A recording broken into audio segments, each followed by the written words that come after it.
हम लोग पिछले वीडियो में राउल्ट्स लॉ का सेकेंड केस भी ख़त्म कर लिए थे।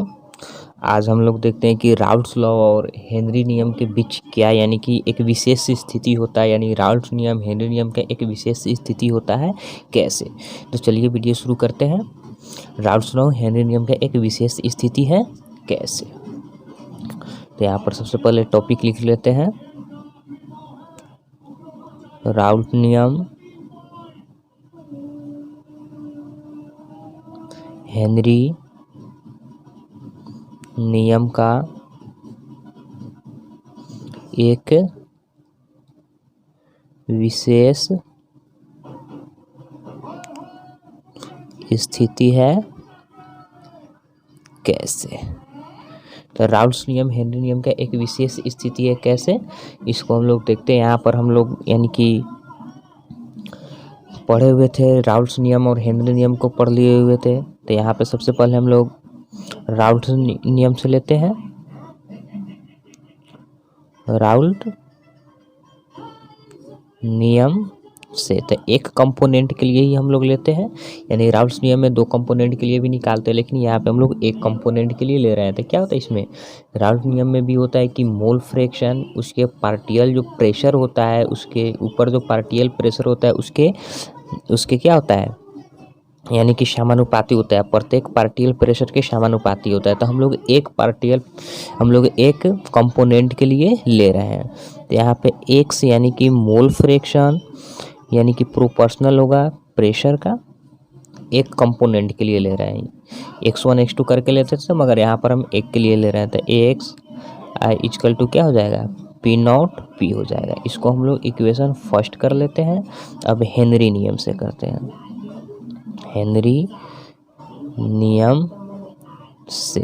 तो हेनरी नियम में भी वही था कि यानी कि उसका जो सॉल्यूट का जो होता है, यानी कि पार्टियल प्रेशर के यानी मोल फ्रैक्शन के क्या होता है, प्रोपोर्शनल होता है। तो यहाँ पे एक्स प्रोपोर्शनल क्या हो जाएगा, पी हो जाएगा। मगर इसके लिए हम लोग क्या लगाते थे, यानी कि कांस्टेंट के एच लगाते थे, पी। इसको हम लोग इक्वेशन सेकेंड कर लिए थे। मगर यहाँ पर ये होता है कि ये वोलाटाइल सब्सटेंस के लिए होता है और ये गैस और लिक्विड के लिए होता है हेनरी। तब यहाँ पर इक्वेशन फर्स्ट और सेकेंड को एक साथ करते हैं। तो समीकरण एक और दो से, तो समीकरण एक और दो से करेंगे तो यहाँ पे हो जाएगा एक्स मोल फ्रैक्शन दोनों में ही है, तो मोल फ्रैक्शन इक्वल है दोनों में, तो दोनों का मोल फ्रैक्शन इक्वल हो जाएगा। और यहाँ पे बच जाएगा फी नॉट पी इक्वल टू के एच पी। तो यहाँ पे प्रेशर से प्रेशर भी क्या हो गया, ख़त्म हो गया। और यहाँ पे पी नॉट इक्वल टू के एच, अर्थात यहाँ पर जो राउल्ट्स नियम का जो कांस्टेंट है और हेनरी नियम का जो कांस्टेंट है, दोनों क्या है, इक्वल है। तो राउल्ट्स नियम का कांस्टेंट और हेनरी नियम का कांस्टेंट यानी दोनों का बराबर है, इसलिए हेनरी नियम राउल्ट्स नियम का एक विशेष स्थिति है, अर्थात दोनों का कांस्टेंट बराबर हो गया। तो हेनरी नियम और राउल्ट्स नियम का एक क्या है, विशेष स्थिति है, यानी दोनों सेम चीज़ है। सिर्फ क्या है इसका, सिर्फ ये होता है कि ये वोलाटाइल के लिए होता है, वोलाटाइल सब्सटेंस के लिए होता है, और ये जो होता है लिक्विड और गैस के लिए होता है। तो चलिए अब हम लोग आगे देखते हैं। तो यहाँ पे हम लोग ये जान लिए कि राउल्ट नियम हेनरी नियम का एक विशेष स्थिति है कैसे, एक विशेष स्थिति होता है कैसे। अब हम लोग आगे चलते हैं, यानी कि हम लोग का एक दो टॉपिक और बाकी है, यानी कि जैसे यानी कि आदर्श विलयन और अनादर्श विलयन। तो सबसे पहले आदर्श विलयन और अनादर्श विलयन यानी कि उसको पूरा कर लेते हैं। उसमें अंतर क्या होता है आदर्श विलयन और अनादर्श विलयन में। उसके बाद जो हम लोग का कोलिगेटिव प्रॉपर्टीज है, उस कोलिगेटिव प्रॉपर्टीज को पढ़ेंगे। तो चलिए आदर्श और अनादर्श विलयन को देखते हैं। तो देखिए आदर्श विलयन के लिए सबसे पहले आदर्श विलयन पढ़ते हैं। आदर्श विलयन जिसको हम लोग आइडियल सॉल्यूशन बोलते हैं, आइडियल सॉल्यूशन, आइडियल सॉल्यूशन। तो आइडियल सॉल्यूशन हो गया। तो इसके फर्स्ट नंबर में हम लोग लेते हैं कि आदर्श विलयन वो होता है जो राउल्ट नियम का पालन करता हो।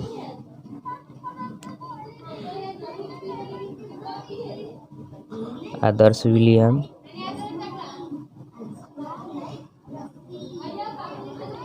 राउल्ट नियम का पालन करता है। अर्थात आदर्श विलयन वह है, यानी कि वैसा विलयन जो राउल्ट नियम का पालन करता हो उसे हम लोग आदर्श विलयन कहते हैं। तो यानी वह विलयन जो राउल्ट नियम का पालन करता है उसे आदर्श विलयन कहते हैं। अब जैसे यहाँ पर अब आदर्श विलयन यानी कि राउल्ट नियम क्या था, राउल्ट नियम के लिए हम लोग ग्राफ बनाए हुए थे। राउल्ट नियम का ग्राफ क्या था, ऐसा ही था। सबसे पहले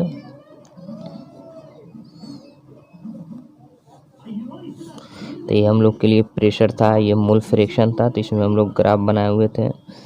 एक जो ग्राफ था ये था और एक ये था, ऐसा था। तो ये हम लोग के लिए क्या था, ये पीटी था, पीटी इक्वल टू ये P1 प्लस P2 था, और ये जो था P1 था और ये P2 था। इस प्रकार का जिस विलयन का इस प्रकार का ग्राफ होगा, इस प्रकार का अगर ग्राफ आ जाए तो वह क्या होगा, वह आदर्श विलयन होगा, अर्थात जो राउल्ट नियम का पालन करेगा। सेकेंड देखते हैं। द सेकेंड जो होता है इसमें यानी कि प्रेशर, थ्योरेटिकल प्रेशर बराबर होता है ऑब्जर्वेशन प्रेशर के। ऑब्जर्वेशन प्रेशर के क्या होता है, बराबर होता है।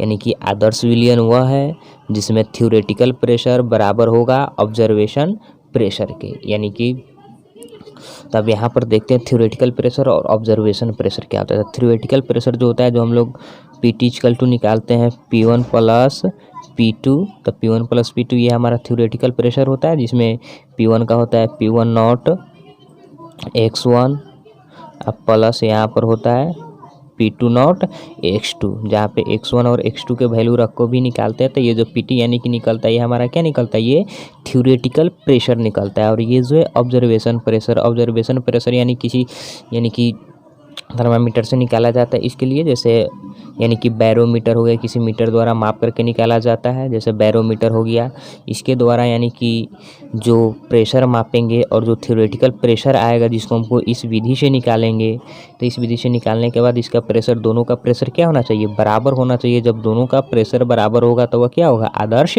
विलयन होगा, आइडियल सॉल्यूशन होगा। तो ये दोनों का बराबर होना चाहिए। यहाँ पे जिससे इसके लिए यहाँ पर x1 बराबर हम लोग क्या लेते हैं, 0 लेते हैं, यहाँ पर x1 बराबर 1 लेते हैं, यहाँ पर x2 बराबर 1 होता है और यहाँ पर x2 बराबर 0 होता है। अब जैसे यहाँ पर 3 नंबर में देखते हैं इसके लिए, तो 3 नंबर में होता है यानी कि delta V equal to 0, delta V equal to 0 यानी कहा जाए तो यानी कि आयतन में परिवर्तन इसका 0 होता है, आयतन परिवर्तन 0 होता है आदर्श विलयन का। अर्थात वैसा विलयन लेंगे जिसका यानी कि आयतन परिवर्तन भी क्या हो, शून्य हो। आयतन परिवर्तन जिसमें 0 हो जाए उसको हम लोग आदर्श विलयन कहते हैं। तो यानी कि आदर्श विलयन के लिए अब जैसे यहाँ पर देख लेते हैं कि आयतन परिवर्तन कैसे 0 होता है। जैसे यहाँ पर हम लोग एक सब्सटेंस लेते हैं जो सॉल्यूट है, यहाँ पर A ले लेते हैं और यहाँ पर ये B ले लेते हैं। तो ये मान लेते हैं ये जो सॉल्यूट है V लिया है ये 2 ml है, और यहाँ पर जो B है सोलवेंट है, अर्थात जो B लाया कि ये भी 2 ml है। ml कर लेते हैं, 2 ml है। दोनों को मिक्स करके एक सॉल्यूशन बना रहे हैं, एक सॉल्यूशन बना रहे हैं।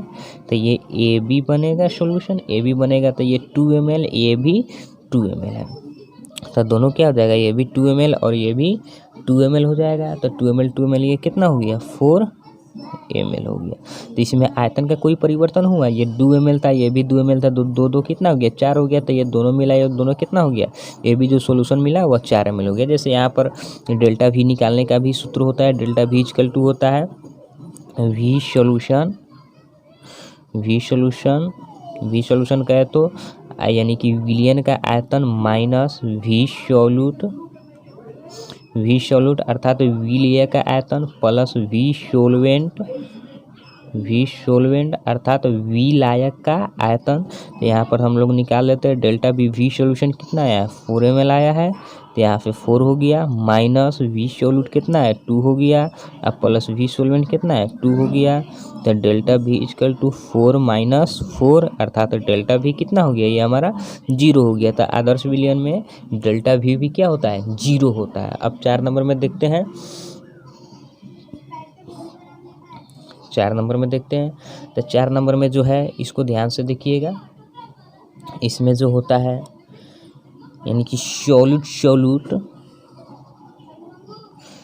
सॉल्यूट का बीच का आकर्षण बल, सॉल्यूट के बीच का आकर्षण बल और सोलवेंट के बीच का आकर्षण बल बराबर होता है सॉल्यूट सोलवेंट के बीच के आकर्षण बल का। सॉल्यूट और सोलवेंट के बीच के आकर्षण बल का, जैसे सॉल्यूट को हम लोग ए मान लेते हैं, सॉल्यूट को ए मान लेते हैं तो ए के बीच का आकर्षण बल, आणविक आकर्षण बल, और बी के बीच के अणुओं के बीच के आणविक आकर्षण बल बराबर होगा ए बी के बीच के आणविक आकर्षण बल के बराबर होगा, तब वो भी क्या होगा, यानी कि आदर्श विलयन होगा। जैसे यहाँ पर हम लोग देखते हैं, जैसे यहाँ पर एक लेते हैं, ये है इसके बीच का ये अट्रैक्शन है, ये ए है, ये बी है। तो ये दोनों के जो ए के बीच के जो इंटरमोलिक्यूलर फोर्सेस है और बी के बीच के जो इंटरमोलिक्यूलर फोर्सेस है, ये दोनों जो मिक्स करके जो सॉल्यूशन बनाएगा, तो इसके बीच का जो मोलिक्यूल का जो आकर्षण बल होगा, यानी कि ए बी जो होगा, इसके ये तीनों आपस में क्या होंगे, इक्वल होंगे। ये जो है ये दोनों को मिक्स करेंगे तो इसके बीच का जो इंटरमोलिक्यूलर फोर्सेज है, इसके बीच का जो इंटरमोलिक्यूलर फोर्सेज है, वो ए बी के बीच के इंटरमोलिक्यूलर फोर्सेस के बराबर होंगे। ठीक है। अब जैसे यहाँ पर 5 में है तो 5 में होता है delta H equal to 0, delta H equal to 0, delta H क्या है तो एंथैल्पी परिवर्तन, अर्थात एंथैल्पी चेंज भी इसका क्या होता है, 0 होता है। अब यहाँ पर देखते हैं कि एंथैल्पी चेंज 0 कैसे होता है, तो इसको हम इसी के द्वारा समझेंगे। जैसे यहाँ पर हम मान लेते हैं, यहाँ पर इसके बीच का जो अट्रैक्शन है, ए के बीच का जो अट्रैक्शन है, इसको ए बॉन्ड ए ले लेते हैं, अब प्लस इसके बीच का अट्रैक्शन है बी बॉन्ड बी है, इसको यानी कि हम लोग मिक्स करके एक सॉल्यूशन बनाएं, ए बी सॉल्यूशन बनाएं। ठीक है।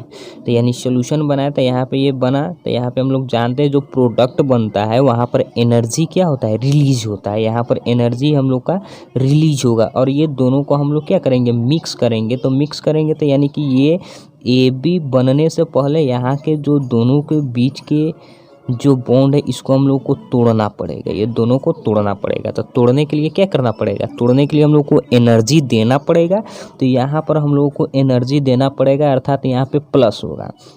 तो यहाँ पे हम लोग मान लेते हैं इसको तोड़ने के लिए ये ए और बी टूटेगा तब ना यहाँ पे ए बी बनाएगा। तो इसको तोड़ने के लिए इसमें 5 एनर्जी दिया जाता है, इसको भी 5 दिया जाता है। तो ये तोड़ने के बाद ये दोनों टूट के ए बी बनाएगा। तो यहाँ पर ए कितना है, 2 है, और बी भी कितना है, 2 है, अर्थात ये 2 टाइम्स बनाएगा, 2 टाइम्स बनाएगा।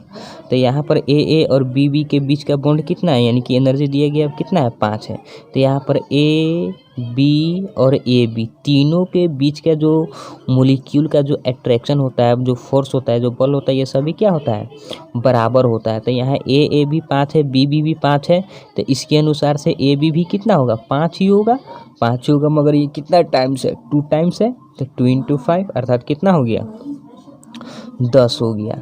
तो ये क्या करेगा, ये 10 ही रिलीज करेगा, ये एनर्जी को क्या करेगा, रिलीज करेगा, क्योंकि यहाँ पर ये जोड़ रहा है तो ये क्या करेगा, रिलीज करेगा। इसको तोड़ना है, यहाँ पे तोड़ रहे हैं, तो तोड़ने के लिए यहाँ पे एनर्जी हम लोगों को देना पड़ेगा। तो यहाँ पर ये एनर्जी कितना मिल रहा है हम लोग को, प्लस 10 एनर्जी दे रहे हैं, और यहाँ पर ये 10 एनर्जी को क्या कर दे रहा है, रिलीज कर दे रहा है। तो इक्वल टू क्या हो गया, 0 हो गया, अर्थात इसके बीच कोई परिवर्तन नहीं हो रहा है, अर्थात ये डेल्टा H भी क्या है, 0 है। तो ये हो गया आदर्श विलयन। अब हम लोग अनादर्श विलयन देखते हैं कि अनादर्श विलयन में क्या होता है। तो अब देखिए दूसरा हम लोग का टॉपिक है अनादर्श विलयन।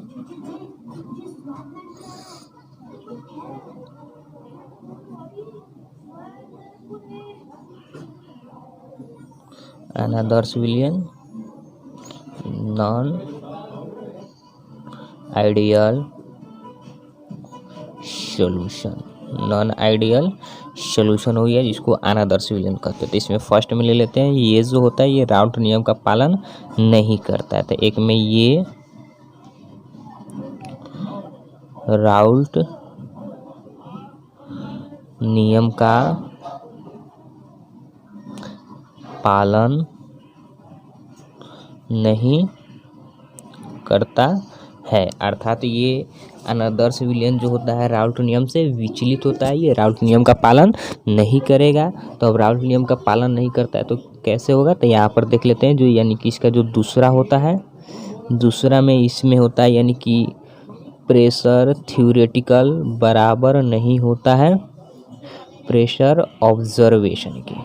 यानी जो थ्योरेटिकल प्रेशर है वह ऑब्जर्वेशन प्रेशर के बराबर नहीं होगा। तो क्या होगा, ऑब्जर्वेशन प्रेशर या तो बड़ा होगा या तो छोटा होगा। तो इस कंडीशन में यानी कि ऐसा कंडीशन में दो कंडीशन यानी कि हम लोग को प्राप्त होता है। एक जो होता है यानी क्या होगा, ऐसे में दो कंडीशन प्राप्त होंगे। तो एक जो होगा वह क्या होगा, एक जो होगा हम लोगों का प्रेशर ऑब्जर्वेशन बड़ा होगा प्रेशर थ्योरेटिकल से। तो इसको हम लोग धन विचलन अनादर्श विलयन बोलते हैं। इसको हम लोग क्या बोलेंगे, धन विचलन। जिसमें ऑब्जर्वेशन का वैल्यू थ्योरेटिकल से बड़ा होगा उसको हम लोग धन विचलन बोलते हैं, धन विचलन अनादर्श विलयन। और एक जो होगा क्या होगा, प्रेशर ऑब्जर्वेशन छोटा होगा प्रेशर थ्योरेटिकल से। तो प्रेशर थ्योरेटिकल से क्या होगा, छोटा होगा। तो आइए अब हम लोग यानी कि धन विचलन और यहाँ पर ऋण विचलन, इसको हम लोग ऋण विचलन बोलते हैं, अर्थात निगेटिव विचलन। ये धन विचलन हो गया और ये ऋण विचलन हो गया। तो आइए यहाँ पर हम लोग समझते हैं कि ये धन विचलन और ऋण विचलन क्या है। तो धन विचलन यानी कि कैसे होता है, जैसे यहाँ पर हम लोग पहले आइडियल सॉल्यूशन का ग्राफ बनाते हैं, आदर्श विलयन का ग्राफ बनाते हैं। तो यहाँ पे आदर्श विलयन का ग्राफ बना रहा है।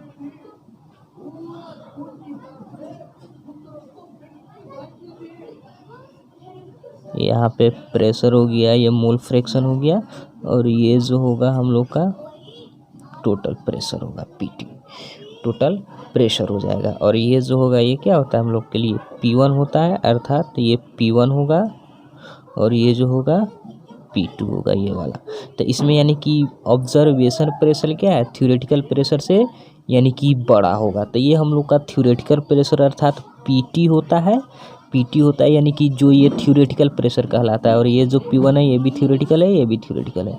तो ये PT जो होगा ये थ्योरेटिकल प्रेशर से में क्या हो जाएगा, ऑब्जर्वेशन प्रेशर बड़ा होगा। इस तरीके का होगा, अर्थात धन विचलन है, अर्थात जो यानी कि जो आदर्श विलयन का जो यानी कि टोटल प्रेशर होगा उससे इसका प्रेशर क्या होगा, अधिक होगा, जिसको हम लोग धन विचलन अनादर्श विलयन बोलेंगे। यानी कि ये बराबर तो होगा नहीं, इसका जो प्रेशर होगा यानी कि ऑब्जर्वेशन प्रेशर और थ्योरेटिकल प्रेशर तो बराबर नहीं होगा। तो इसका ऑब्जर्वेशन प्रेशर इसके थ्योरेटिकल प्रेशर से क्या होगा, अधिक होगा। तो इस तरीके का होगा। तो यहाँ पर ये P1 भी क्या हो जाएगा, अधिक होगा, और ये P2 भी क्या हो जाएगा, अधिक हो जाएगा। तो इस तरीके का जो ग्राफ बनेगा उसको हम लोग क्या बोलेंगे, ये धन विचलन अनादर्श विलयन होगा। जिसका यानी कि पहले से यानी कि जो राउल्ट नियम होगा, जो आदर्श विलयन का जो ग्राफ होगा उससे अधिक ऑब्जर्वेशन होगा, यानी इससे अधिक ऑब्जर्वेशन प्रेशर आ जाएगा। जैसे यहाँ पर हम लोग देखते हैं, जैसे यहाँ पर हम लोग एक सॉल्यूट लेते हैं, यहाँ पर एक सॉल्यूट लेते हैं ए, इसको हम लोग A मान लेते हैं, ये A मान लेते हैं। तो ये A हो जाएगा, और यहाँ पर B मान लेते हैं जो सोलवेंट होगा, विलायक होगा, ये हो जाएगा B होगा। तो ये B होगा। तो ये दोनों को एक साथ मिक्स करेंगे, तो मिक्स करने के बाद यहाँ पर A और B बनेगा। तो A और B बनेगा। तो इसमें क्या होगा, ये जो दोनों के बीच का जो इंटरमोलिक्यूलर फोर्सेस होगा वो बहुत ही वीक होगा, अर्थात ये एक दूसरे को ये रिपेल करेगा। तो ये एक दूसरे को क्या करेगा, रिपेल करेगा, अर्थात ये एक दूसरे मोलिक्यूल एक दूसरे से अलग हटेगा। यानी ये दोनों के बीच का जो आकर्षण बल होगा वो बहुत ही वीक होना चाहिए, वीक होगा तभी ये संभव है। तो वीक होगा तो ये एक दूसरे से अलग हटेगा, जब अलग हटेगा तो इसका प्रेशर बढ़ेगा, जब प्रेशर बढ़ेगा यानी कि ऑब्जर्वेशन प्रेशर क्या हो जाएगा, अधिक हो जाएगा। तो इस स्थिति में क्या होगा, यानी प्रेशर बढ़ने लगेगा। तो ये स्थिति में ये दोनों के बीच का जो इंटरमोलिक्यूलर फोर्सेज होगा वो बहुत ही कमज़ोर होगा। तो अब ये क्या होगा, धन विचलन अनादर्श विचलन कहलाएगा। अब ऋण विचलन में देख लेते हैं, ऋण विचलन में कैसे होगा। तो इसमें भी हम लोग आदर्श विलयन का ग्राफ बनाते हैं।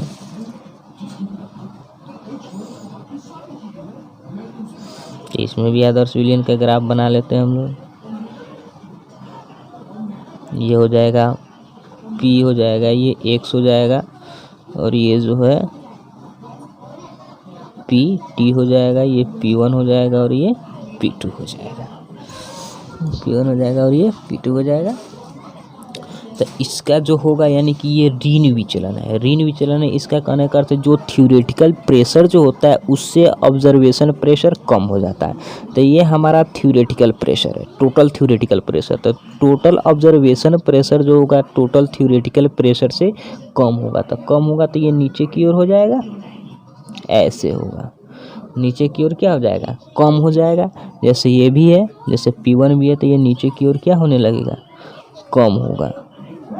ये नीचे की ओर क्या होगा, कम होगा। तो ये कम होगा तो ये क्या हो गया हमारा, ये ऋण विचलन हो गया। तो ऋण विचलन है तो इसको हम लोग कैसे समझ सकते हैं। जैसे यहाँ पर हम लोग दो यानी कि कंपोनेंट लेते हैं। जैसे यहाँ पर एक सॉल्यूट लेते हैं जो ए है, जो ए टाइप का है। यहाँ पर एक सॉल्वेंट लेते हैं, वी लाइक लेते हैं, जो बी है। तो ये ए है, ये बी है, अर्थात ये बी है। जब इसको यानी कि जब इसको क्या करते हैं, जब इसको मिक्स करते हैं तो यहाँ पर ए बी बनता है। जो ए बी क्या होगा, मोलिक्यूल होगा, यहाँ पे ए बी सोल्यूशन होगा, तो ए बी होगा।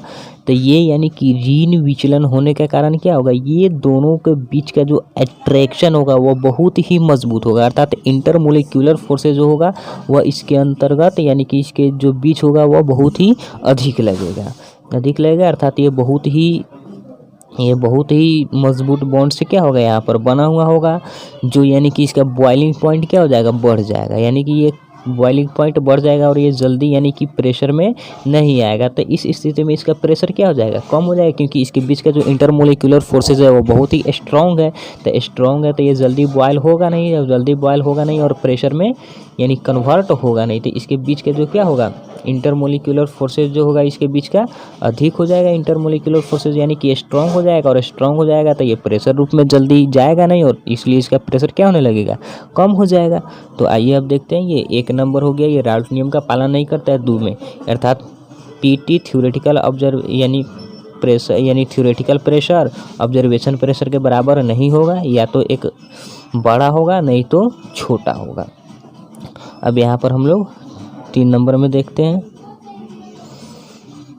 तो 3 नंबर में क्या हो जाएगा, 3 नंबर में था यानी कि इसके बीच का जो ये जो एट्रैक्शन जो होता है, जो हम लोग 3 नंबर में देखे हुए थे। जैसे ये सॉल्यूट है, सॉल्यूट तो यहाँ पे लिख लेते हैं सॉल्यूट के बीच का इंटरमोलिक्यूलर फोर्सेस, सॉल्यूट के बीच का आकर्षण बल, और सोलवेंट के बीच का आकर्षण बल बराबर नहीं होता है। किसके बराबर नहीं होता है, ए बी, अर्थात सोल्यूट और सोलवेंट के बीच का। ये सोल्यूट के बीच का आकर्षण बल हो गया, ये सोलवेंट के बीच का आकर्षण बल हो गया, और ये बराबर नहीं होगा सोल्यूट और सोलवेंट के आकर्षण बल का। जैसे यहाँ पर इसको हम इसके द्वारा समझ सकते हैं क्या होगा, तो ये बराबर नहीं होगा तो क्या होगा, या तो बड़ा होगा यानी ए बी क्या होगा, बड़ा होगा, नहीं तो छोटा होगा। अर्थात वह धन विचलन अगर हुआ तो इसका क्या होगा, ये कमज़ोर पड़ जाएगा ऑब्जर्वेशन।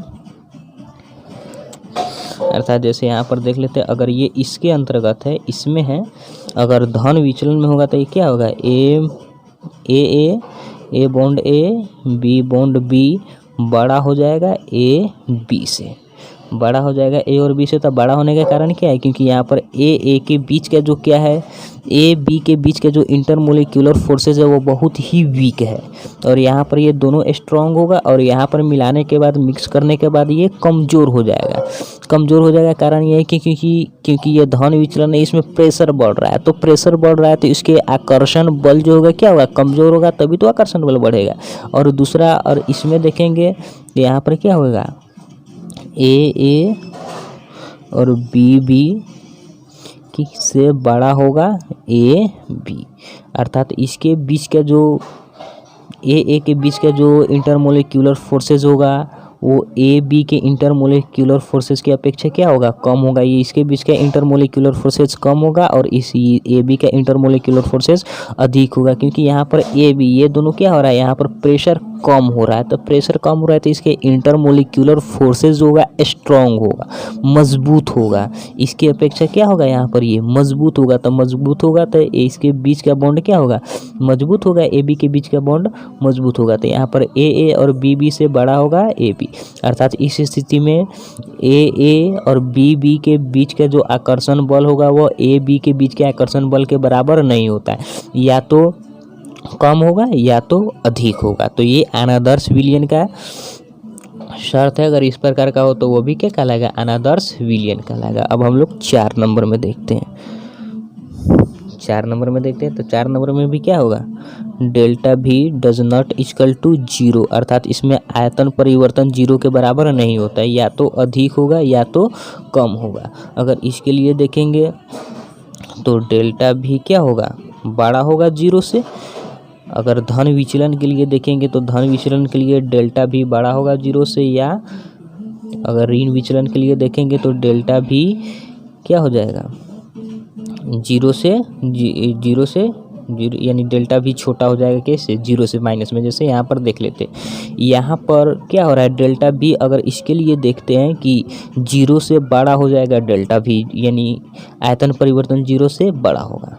तो जैसे यहाँ पर देखते हैं कि ये ए है और ये बी है, तो यहाँ पर प्रेशर बढ़ रहा है। तो प्रेशर बढ़ रहा है तो ये मॉलिक्यूल एक दूसरे से क्या हो रहा है, अलग हट रहा है। तो जब एक, जैसे पहले यहाँ पर इतना था, अब एक दूसरे से जब मॉलिक्यूल प्रेशर बढ़ेगा तो एक दूसरे से मॉलिक्यूल क्या होगा, बड़ा होना शुरू होगा। तब बड़ा होना शुरू होगा तो यहाँ पर डेल्टा भी, आयतन परिवर्तन भी क्या हो जाएगा, बढ़ने लगेगा। और यहाँ पर जो है प्रेशर जो है कम हो रहा है। तो प्रेशर कम हो रहा है और इसके बीच का जो इंटरमोलिक्यूलर फोर्सेज है वो अधिक है। तो यहाँ पर वॉल्यूम क्या होगा, जैसे जैसे यानी कि वन पास आएगा, प्रेशर कम होगा, वैसे वैसे इसके बीच का जो आयतन होगा वो कम होने लगेगा। तो कम होने लगेगा तो ये 0 से क्या हो जाएगा, छोटा हो जाएगा। जैसे यहाँ पे ये 0 का है तो यहाँ पर आदर्श विलयन से उसका आयतन छोटा होने लगेगा। अब यहाँ पर हम लोग 5 नंबर में देखते हैं। तब यहाँ पर 5 नंबर में देखते हैं कि डेल्टा एच भी क्या होगा, यहाँ पर 0 होगा। डेल्टा एच भी हम लोग का क्या होगा, 0 होगा।